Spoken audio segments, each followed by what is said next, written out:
그런데요, 당장 우리도 코앞에 다가왔습니다.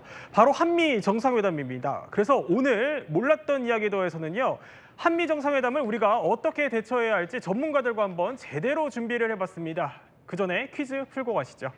자, 이 퀴즈입니다. 나흘 앞으로 다가왔습니다. 한미 정상회담이요. 트럼프 대통령은 회담 현장을 마무리할 때 기자들에게 땡땡땡이라고 말하면서 퇴장을 알린다고 합니다. 뭐라고 말할까요? 자, 이 퀴즈 정답은 잠시 후 전문가들과 함께 풀어드리겠습니다. 지식충전 지금 시작합니다.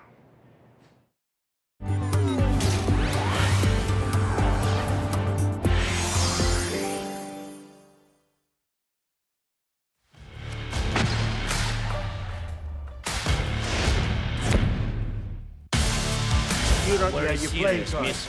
You're playing cards. You're gambling with the death of people. Death. Death. Death.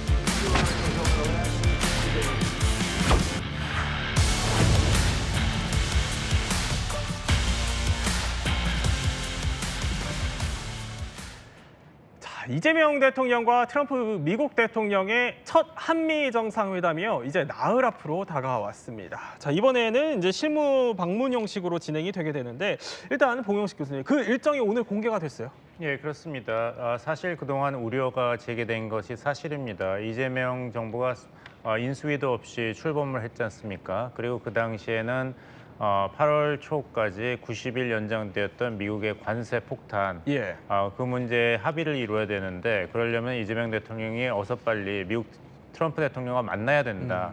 두 번의 기회가 있었죠. G7 정상회의가 있었고 나토 정상회의가 있었는데 그렇죠. 불발이 됐습니다.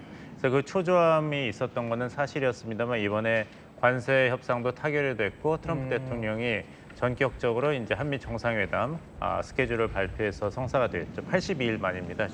이재명 대통령은. 그래서 24일부터 26일까지 미국을 방문하는데 트럼프 대통령의 공식 초청에 따른 것으로 김혜경 여사 동행하고 제가 특히 주목하는 것은 26일 현지 시간에 미국 펜실베니아주 필라델피아에서 한화 필리 조선소 시찰 일정을 소화할 예정이라고 그렇군요. 대통령실이 발표를 했어요. 이게 굉장히 중요한 것이 뭐냐면 필라델피아가 펜실베니아 주에 있는데 펜실베니아주가 미국 대통령 선거에서 굉장히 중요한 5대 경합주 중에서도 가장 중요한 산업지대 경합주입니다. 541명 선거인단 중에 270명을 확보해야지 대통령 당선이 되는데 그중에 19명의 선거인단이 걸려 있고 사피로 주지사가 다음에 민주당 대선 후보로 유력하게 거론되고 있기 때문에 누가 이 일정을 잡았는지 모르지만 참 미국 정치를 꿰뚫고 있다 이런 인상을 받았습니다. 자, 그런데 이번 일정에서 또 하나 관심 포인트가 뭐냐면, 그러니까 이 대통령이 백악관의 공식 게스트하우스, 플레이어 하우스에 머물지 말지 이 여부인데 이건 또 어떻게 전망하세요?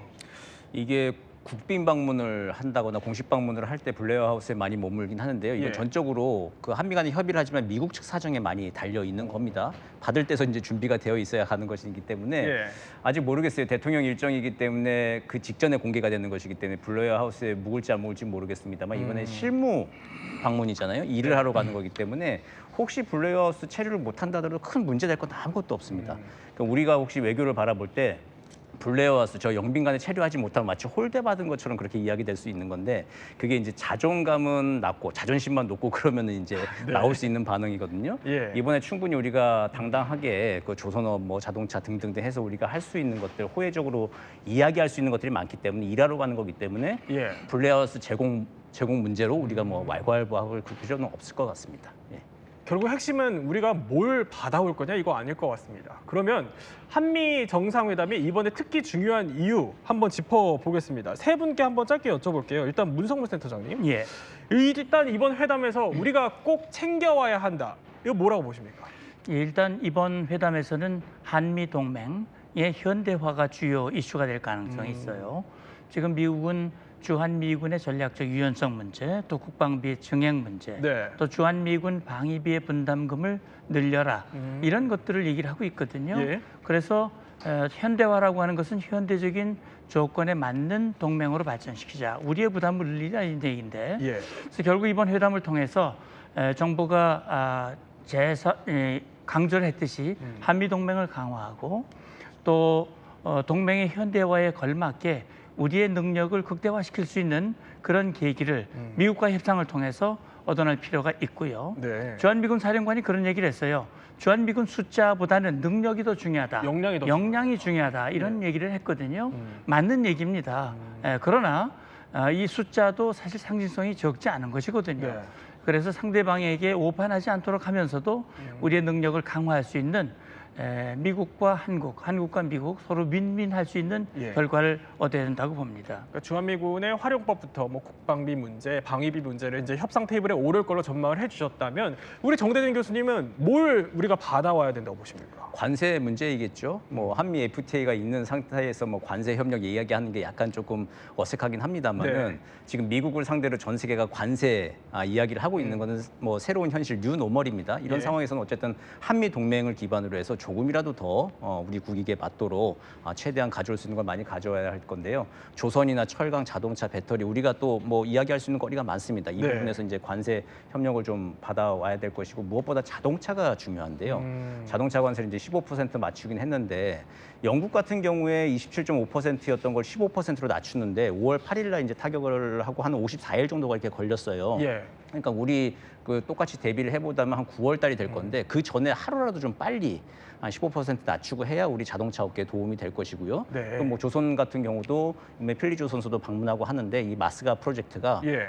양국 간의 공감대를 더 많이 이루고 이걸 바탕으로 해가지고 한미가 전략적인 산업 동맹으로 더 포괄적으로 발전할 수 있는 계기를 만들어야 될 겁니다. 자, 그러면 주한미군, 관세, 그다음에 또 남은 건 뭐가 있을까요? 저는 좀 추상적인 답변을 드리고 싶은 것이 한국에 대한 신뢰 아니면 이재명 정부에 대한 신뢰를 받는 것이 중요하다 말씀을 드리겠습니다. 예.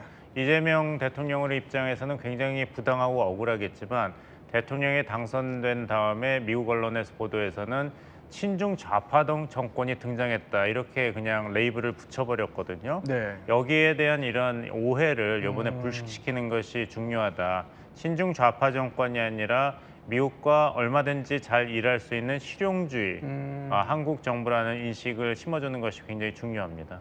자, 그런데 이번 회담이 결코 쉽지만은 않을 거다 이런 전망들이 나오고 있습니다. 그 이유가 외교를 대하는 두 정상의 성향과 스타일 때문인데요. 그간 두 정상이 외교에 대해서 그러면 어떤 입장을 보여왔는지 저희가 짧은 영상으로 한번 준비해봤습니다.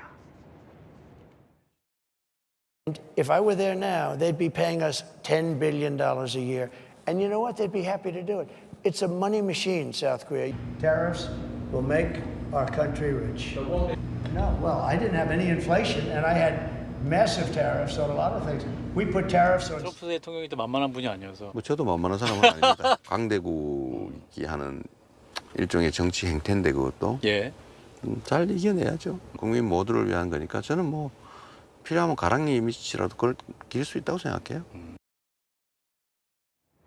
자, 국익에 대한 이 의지 이게 굉장히 강한데 두 사람의 그러면 스타일을 일단 비교해 보면 어떻습니까? 둘 다 좀 되게 좀 직설적이잖아요. 투명하죠. 하고 싶은 말을 이제 그대로 합니다.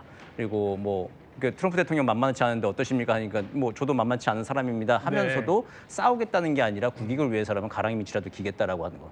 견딜 수 없는 것까지 견디겠다라고 하는 의지를 표명을 좀 하고 있는 것이죠. 그러니까 뭐 개인적인 그 대통령의 정치사나 개인사를 보면은 사실은 뭐 소년공부터 해가지고 산전수전, 공중전을 다 겪지 않았습니까? 아마 이런 것들이 국익을 챙기는 정상회담에서도 충분히 반영이 될 수 있을 거라 생각을 하고요. 저도 이제 외교안보 하는 사람 입장에서는 정치 지도자들 그다음 놓고 봤을 때 우리 정치 지도자는 이제 김정은도 상대해야 되고 푸틴도 상대해야 되고 그렇죠. 시진핑도 상대하고 트럼프도 상대해야 되는 사람이기 때문에 거기에 가장 그래도 좀 훈련되고 최적화되고 신뢰할 수 있는 지도자가 대통령으로 지금 있다고 저는 개인적으로 생각을 합니다. 그렇기 때문에 이번에 두 정상이 만난다면 뭐 트럼프 대통령도 산전수전 많이 겪고 피스까지 서로 같이 같은 공동의 경험들이 있기 때문에 아마 통하는 것들이 많을 거라고 생각을 합니다. 뭐 닮은 모습도 있는 것 같지만 그래도 불안한 구석이 하나 있어요. 뭐냐면 바로 정상회담 때마다 보였던 트럼프의 예측 불허, 돌발 행동 때문입니다. 그래서 저희가 그러면 이 대통령이 반드시 넘어야 할 트럼프의 외교 전략 4가지를 한번 전문가들과 따져보려고 합니다. 첫 번째 전략은 뭘까요? 자, 바로 악수입니다. 이미 굉장히 공식 석상에서 트럼프의 악수 스타일 많이 알려지지 않았어요? 맞습니다. 이 악수라고 하는 것은 회담을 하기 전에 기자들 앞에서 공개되는 첫 번째 장면이거든요. 그렇죠. 이 악수를 어떻게 하느냐, 이것이 사실은 그 회담에 임하는 정상의 어떤 생각과 의지를 보여주는 것이라고 볼 수 있거든요. 어떻게 보면 트럼프 대통령은 악수를 심적인 도구로 적극 활용을 그동안 해왔어요. 네. 그 악수 형태를 보면은 뭐 강하게 손을 잡는다든지 또 길게 잡는다든지 네. 또 손을 막 당긴다. 지금 저렇게요. 아베 총리와는 아주 강하게 잡으면서 네. 손등을 막 두드리고 있거든요. 그 악수를 하고 난 다음에 이 아베 총리, 지금 뭐 고인이 됐습니다만 총리 표정을 보면 상당히 좀 당황하는 그런 그렇네요. 모습을 보이고 있지 않습니까? 예. 이걸 통해서 나는 강한 지도자 의지를 보여주는 그런 모습이라고 볼 수 있고요. 이게 2017년 아마 1차 임기 때고요. 이 두 번째 마크롱 대통령이거든요. 네. 이게 이제 오래 잡기 17초 동안이나 17초 나. 잡았거든요. 네. 악수 그렇게 길게 안 하는데 네. 저렇게 손 안 넣지 않습니까? 그렇게 해서 이 악수한 뒤에 나중에 누군가가 저걸 합성 사진으로 보여줬는데 예. 손등에 이 마크론 대통령 손등에 멍이 맺힌 네. 그런 사진이 보여지기도 했습니다. 아, 예, 그래서 결국은 오래 잡기 악수를 통해서 예. 어떻게 보면 이제 이 회담 내가 주도적으로 이끌어가고 있다라고 하는 강한 의지를 보여주고 있다고 생각이 되고요. 이번에 이시바 총리가 나오거든요. 네. 이시바 총리하고는 오. 손을 막 잡아당겨요. 아, 악수를 할 그렇네요. 때 끌어당기거든요. 예. 그래서 이걸 통해서도 역시 이 트럼프 대통령은 이 회담은 내가 주도하는 회담이다라고 하는 것을 악수를 통해서 보여주고 있다라는 생각이 듭니다. 아니 왜 악수로 기선 제압을 하려고 하는 거죠? 이게 뭐 비즈니스에서도 심리가 중요한데 예. 기선을 제압한다. 내가 아젠다를 주도하겠다. 이것을 굳히는 그런 제스처라고 전략이라고 보아야겠죠. 그래서 이제 강하게 이제 상대방 손을 잡음으로써 네. 내가 더 강력하다, 우위를 점하고 있다, 주도권을 가지고 있다는 것을 확보하려는 그런 노림수로 볼 수 있는데 잘 보시면은 이렇게 악수를 하면서도 악수를 하지 않고 있는 왼손으로 상대방의 팔꿈치를 톡톡 치거나 오. 싱가포르에서 김정은 총비서랑 악수할 때 보시면 악수한 다음에 이렇게 왼손으로 몸을 치는 게 있습니다. 네. 그런 것이 이제 또 친근감의 표현이거든요. 그래서 이재명 대통령께서는 어떤 악수를 당하더라도 네.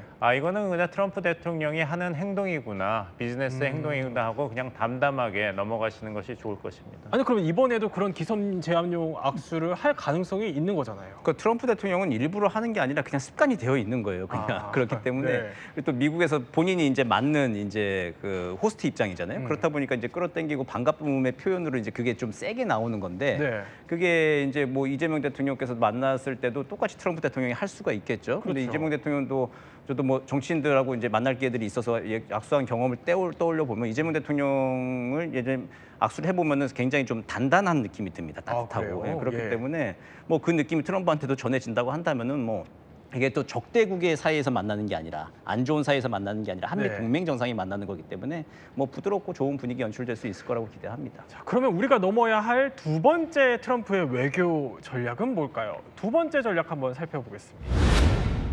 아니 이번엔 무례함이 뜨네요. 자, 이 무례함이 그러니까 사실 조금 전에 제가 설명을 드렸던 것과도 맥락이 같습니다. 오늘 오전에 유럽과의 이제 다자 회담이 있었는데 그때 자, 이 사진이요. 트럼프가 상석에 앉은 듯한 모습이 공개돼서 논란이었는데 뭐 마치 학생을 꾸짖는 선생님 같기도 하다 이런 평가까지 나올 정도였습니다. 그런데 뭐 이런 무례함이 상대 정상을 또 민망하게 한 적이 한두 번이 아니라고 합니다. 영상으로 확인해 보시죠. Well, thank you. And such good English, such beautiful. Where did you learn to speak so beautifully? Where were you educated? Where? Yes, sir. In Liberia. Yes, sir. 네, 사실 저 라이베리아는 뭐 이미 영어가 공용어인 국가입니다. 그래서 무례하다 이런 평가가 나왔던 건데 이렇게 무례함을 계속 반복하는 이유가 있을까요? 가만히 보면 트럼프 대통령은 외교를 할 때도 그 상대방과 이야기를 하는 게 아니라 네. 자기 뒤에 있는 자신의 지지층, 국내 유권자들을 상대로 굉장히 많은 퍼포먼스를 보여주고 있는 것 같아요. 예. 그러니까 상대를 이제 제압한다는 느낌, 혹은 뭐 그 남아공 대통령처럼 이제 인권 문제 같은 것들을 압박을 하면서 자신의 보수적인 이제 기독교 지지자들, 백인 지지자들을 향해 가지고 네. 내가 이렇게 하고 있어, 잘하고 있어라고 하는 걸 보여주는 게 이제 트럼프 화법, 그리고 트럼프가 정상 외교라고 하는 플랫폼을 활용하는 그런 방식인 것 같습니다. 네. 그래서 뭐 유럽 정상들 간의 뭐 사진들은 물론이고 모든 것에서 내가 다른 나라들을 다 제압하고 있고 나의 지지자들이여 걱정하지 마시오. 내가 이제 당신들을 위해서 전 세계 미국에 돌아왔음을 알리고 있고 우리 국익을 극대화하고 있다라고 하는 것. 마가를 지금 잘 운동을 하고 있다라고 하는 걸 보여주는 게 주요 목표로 보이기 때문에 네. 그 상호 존중 문제나 뭐 하여튼 뭐 외교의 일반적인 관점에서 평가하는 거는 이것도 또 새로운 기준으로 우리가 좀 바라봐야 되지, 기존의 관점으로 뭐 굴욕이나 아니네 평가할 그런 상황들은 이제 아닌 것 같습니다. 그런데 참 이런 뭐 트럼프의 무례함이요. 사실 우리에게도 어느 정도 좀 드러낸 적이 있습니다. 뭐냐면 잘못된 숫자를 언급하면서 우리 정부를 협상에서 압박을 한 건데요. 영상 한번 보겠습니다. You know, we have 45,000 soldiers in South Korea, but, you know, they should be paying for their own military. It's tremendous money for them, and it's a tremendous loss for us. 아니 저 4만 5천 명 잘못된 숫자인데 계속 고집하면서 얘기를 합니다. 근데 이번 회담에서도 이거 잘못된 숫자 또 언급하면서 뭐 어떻게 보면 면박 이런 거 좀 줄 가능성도 있는 거 아닙니까? 뭐 면박을 주기 위해서 일부러 잘못 얘기한다기보다는 예. 그냥 트럼프 대통령은 자기는 4만 5천 명이라고 기억하고 그것이 맞다 이렇게 생각을 하고 있을 거예요. 대선 기간 중에는 그 숫자가 3만 3천 명도 됐다가 3만 5천 명도 됐다가 오락가락했어요. 나중에는 올라가서 4만 5천 명까지 됐거든요. 예. 사실은 2만 8,500명인데 트럼프 대통령은 이제 개의치 않는 것이고 국정연설에서도 한국의 무역 관세율이 미국보다 4배 높다 이렇게 얘기했거든요. 네. 그건 틀린 말입니다. 왜냐하면 한국하고 미국은 자유무역협정이 있기 때문에 관세가 0%예요, 사실상. 4배 높다는 건 이제 한국이 전반적인 이제 최애국 대회 무역을 할 때 미국보다 4배 높다는 건데 네. 트럼프 대통령은 그거는 보지 않고 자기의 연설에 유리하게 그냥 프레임을 씌워서 이야기하기 때문에 엉뚱한 숫자를 트럼프 대통령이 이야기하더라도 이재명 대통령은 거기에 영향을 받을 이유가 하나도 없습니다. 정 교수님께서 얘기하셨다시피 앞에 사람에게 얘기하는 게 아니라 뒤에 지지자들이 듣기 좋은 얘기를 하기 위해서 숫자를 네. 거론하는 거기 때문에 영향을 받지 않는 것이 정답입니다. 그러니까 뭐 4만 5천 명 얘기를 해도 그냥 그거에 대해서 굳이 반박하지 마라 이런 그렇죠. 소리예요. 거기서 고치려고 그런다면 오히려 그 스위스 대통령과의 굉장히 어려운 회담이 된 것처럼 예. 그 회담이 꼬일 가능성이 있습니다. 아 그렇군요. 자 그러면 트럼프의 외교 전략 세 번째 한번 전략으로 넘어가 볼게요. 세 번째 전략은 아니 이번에는 또 병풍 세우기라는 게 뜹니다. 그러니까 말 그대로 정상회담장에서요 상대 정상을 이른바 뭐 병풍처럼 둔다 이래서 논란인 건데 영상으로 한번 확인해 보시죠. We just finished Indonesia. They opened up their country. We just finished Japan. They opened up their country. Philippines, we just finished. They opened up their country. I'd love to see China open up their country. 아니 그러니까 영국 총리를 옆에 두고 이게 다른 나라와 관세 협상을 했다 이렇게 언급을 한 겁니다. 아니 물론 가정 상황이지만 정대중 교수님 우리도 이러면 어떡해요?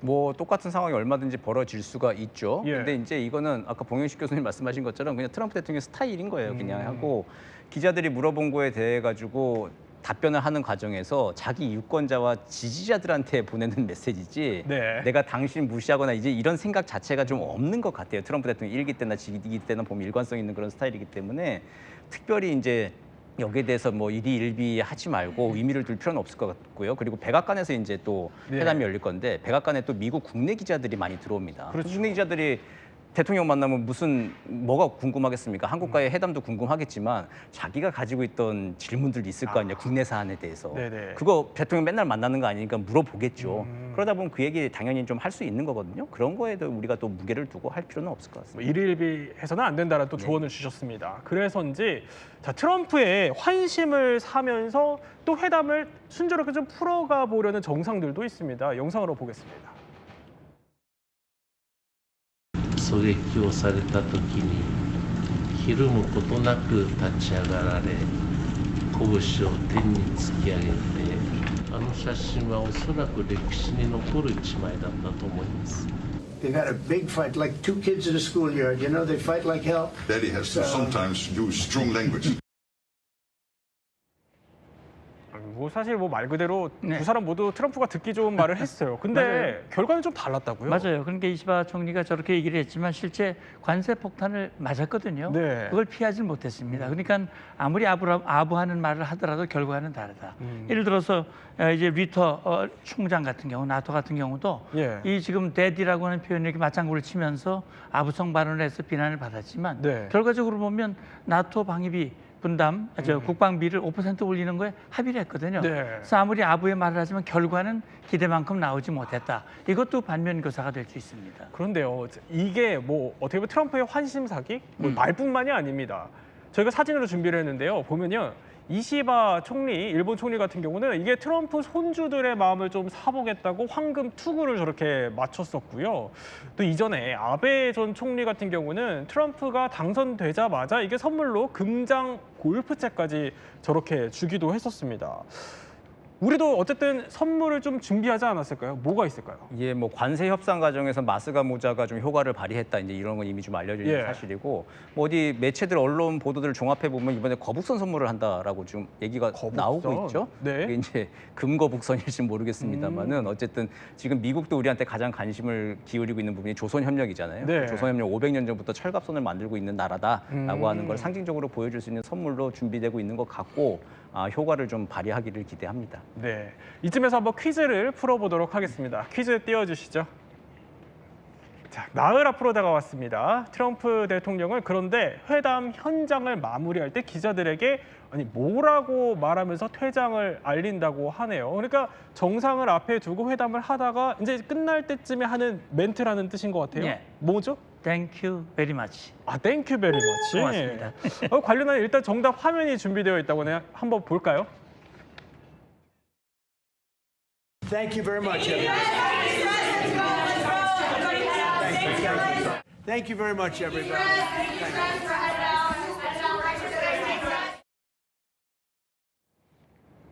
아니 그러니까 트럼프가 땡큐 베리 머치를 해야지 끝나는 거예요? 그러니까요. 그게 회담의 시작과 끝을 자기가 주도한다는 얘기인데 사실은 트럼프 대통령은 TV 앵커 출신 아닙니까? 예. TV.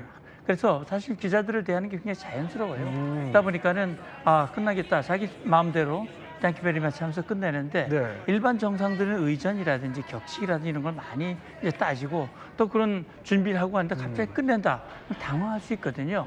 아마 이번에 이재명 대통령도 그런 상황을 접할 수 있다. 그런 점을 염두에 둘 필요가 있다는 생각이 듭니다. 그럼 우리도 땡큐 베리 머치가 나올 때까지 회담을 이어가야 되는 그런 상황일까요? 자, 그러면 트럼프의 마지막 또 외교 전략이 있다고 합니다. 외교 전략 볼까요? 보면은 돌발 질문이라고 하는 겁니다. 이 돌발 질문하면은 사실 그러니까 백악관의 출입 기자였던 이 사람이 또 물어본 질문이 떠오릅니다. 영상 한번 보겠습니다. Do you ever? Why don't you wear a suit? Just want to see. Do you own a suit? A lot of Americans have problems with you not Really? respecting I don't the have authority of this such- office. I will wear a costume after this war will finish, but you will feel it in the future.